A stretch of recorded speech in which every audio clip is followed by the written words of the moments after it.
Hello students, सभी को नमस्कार। आशा करता हूँ सबके पेपर अच्छे हो रहे होंगे। कुछ स्टूडेंट्स हैं जिनके एग्जाम खत्म हो चुके हैं और कुछ स्टूडेंट्स जो है जो एग्जाम दे रहे हैं। तो आज का जो वीडियो है मेरा खास तौर पे उन स्टूडेंट्स के लिए है जो साइंस के हैं, और साइंस के वो स्टूडेंट्स जो एग्जाम के बाद नीट या जेई का एग्जाम देंगे, जिन्होंने दिमाग में सोच रखा है कि वो जेई और नीट का एग्जाम देंगे। तो अब जेई के लिए बहुत कम टाइम है, इसलिए जेई वाले जो हैं उनके लिए तो अब शायद एक साल उन्हें ड्रॉप करना पड़े। लेकिन जो नीट की तैयारी करना चाहते हैं अब प्लस टू के बाद, उन स्टूडेंट्स के लिए अभी वक्त है, उनके लिए टाइम है, और उनके लिए अब फिलहाल लगभग 40 दिन है। और इन 40 दिनों के अंदर उनको तैयारी करनी है। और अगर 40 दिन के अंदर वो अच्छी तैयारी करते हैं, स्ट्रेटेजी के साथ तैयारी करते हैं, तो मैं आपको ये विश्वास दिलाता हूं कि आपका सिलेक्शन हो सकता है नीट के अंदर। लेकिन उसके लिए आपको एक स्ट्रेटेजी बनानी पड़ेगी। तो आज मैं आपके लिए कुछ मेरे आइडिया लेके आया हूं कि किस तरह से आप नीट की तैयारी करें, क्या स्ट्रेटेजी बनाएं ताकि नीट क्रैक कर सकें जो एग्जाम आने वाला है मई में। तो चलिए आज हम स्टार्ट करते हैं कि नीट के अंदर हमें किस तरह से स्टार्टिंग करनी चाहिए तैयारी की एग्जाम के बाद, और किस तरह से हमें उसको एक अच्छी स्ट्रेटेजी बनाकर एग्जाम क्रैक करना है। तो चलिए स्टार्ट करते हैं आज हमारा वीडियो। सबसे पहली बात देखिए, नीट के अंदर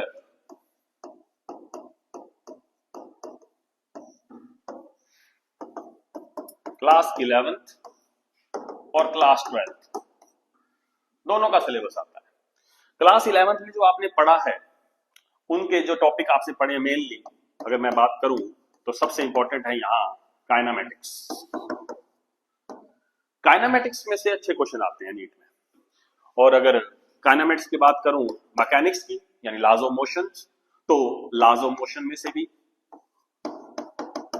क्वेश्चन बन के आए हुए हैं काफी बार। उसके बाद अगर बात करूं मैं ग्रेविटेशन की, बड़ा इंपॉर्टेंट टॉपिक है ये हमारे लिए नीट के लिए, ग्रेविटेशन। तो ग्रेविटेशन में से काफी क्वेश्चन आए हुए हैं। उसके बाद मैं बात करूं ऑसिलेशन की, तो ऑसिलेशन चैप्टर में से काफी क्वेश्चन आते हैं। तो आपको स्ट्रेटेजी इसी तरह से बनानी है कि आप इन 40 दिनों के अंदर कितने मैक्सिमम चैप्टर कर सकते हैं और कौन से सबसे पहले चैप्टर करने हैं, हमें वो चीज देखनी है। तो इसलिए मैं आपको यही बात बता रहा हूं कि 11th क्लास के अंदर हमारा वेटेज है नीट का लगभग 40%, नीट के पेपर में 40% के आसपास। मैं कोई एग्जैक्ट नहीं बता रहा, 40 का मतलब 38 भी हो सकता है, 42 भी हो सकता है, वो हर एग्जाम के अंदर थोड़ा चेंजिंग होता है। और प्लस टू के अंदर लगभग 60% वेटेज है।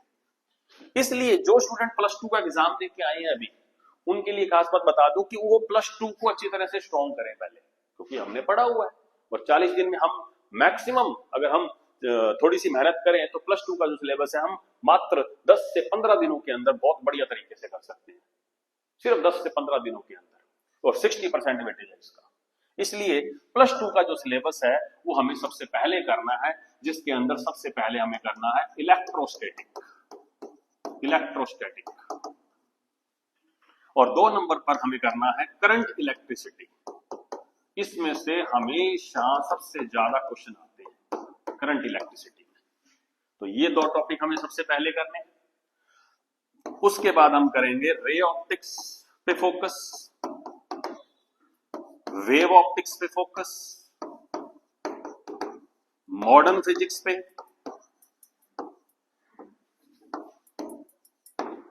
ये टॉपिक्स। तो देखो स्टूडेंट्स, हमें सबसे पहले उन टॉपिक्स को पकड़ना है जो टॉपिक्स हमारे लिए सबसे इंपॉर्टेंट हैं, जिनमें से सबसे ज्यादा वेटेज है। इसलिए आप सबसे पहले प्लस टू उठाएं, 10 से 15 दिन के अंदर इस प्लस टू को जो आपने पढ़ी है उसको क्लियर करें, उस अकॉर्डिंग टू नीट इसे प्रिपेयर करें। और अकॉर्डिंग टू नीट अब आपके पास जो टाइम है वो मेनली मैं आपको बता दूं कि आप ज्यादा से ज्यादा पीवाईक्यू करें। पीवाईक्यू क्यों? क्योंकि फिजिक्स के अंदर सबसे मेन बात यह, क्योंकि नीट के स्टूडेंट के लिए फिजिक्स सबसे टफ है, तो फिजिक्स के अंदर आपको पीवाईक्यू सबसे बड़ी हेल्प मिलेगी पीवाईक्यू की 40 डेज के अंदर। तो पीवाईक्यू लें, प्रीवियस ईयर पेपर्स लें, उस प्रीवियस ईयर क्वेश्चन पेपर्स का सेट लें, और कम से कम 10 ईयर्स के आप क्वेश्चन बैंक जरूर करें। ठीक है।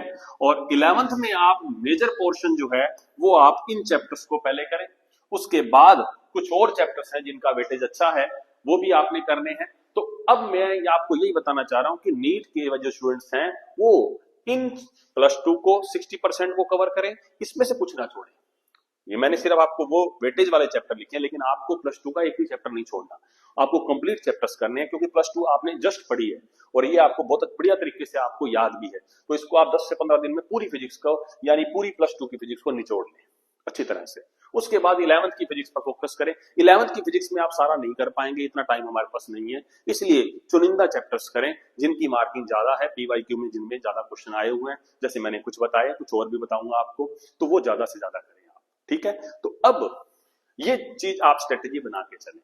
और कुछ बातें आपको बता दूं मैं, आपके जैसे राजस्थान बोर्ड वाले स्टूडेंट्स जो हैं जिनके एग्जाम अगर खत्म होते हैं, जैसे 24 को उनका लास्ट एग्जाम है मेडिकल स्टूडेंट्स और नॉन मेडिकल स्टूडेंट्स का, तो 24 को लास्ट एग्जाम होने के बाद अगर किसी को, आप में से कोई भी स्टूडेंट ऐसा हो जिसको नीट या जेई के लिए या किसी और अदर एग्जाम के लिए, सीयूईटी के लिए, अगर आपको ये चाहिए कि हमें तैयारी करनी है, 1 साल तैयारी करनी है और आपको मेरी हेल्प चाहिए कि हम कौन से इंस्टीट्यूट में जाएं, कहाँ तैयारी करें, कैसे तैयारी करें, 1 साल ड्रॉप करना चाहते हैं आप, तो उसके लिए आप मेरे से कांटेक्ट कर सकते हैं। आप जरूर 24 तारीख के बाद मुझसे कांटेक्ट करें, मैं आपको सही गाइड करूंगा ताकि आप तैयारी कर सकें। ओके स्टूडेंट्स, थैंक यू बेटा, हैव ए नाइस डे।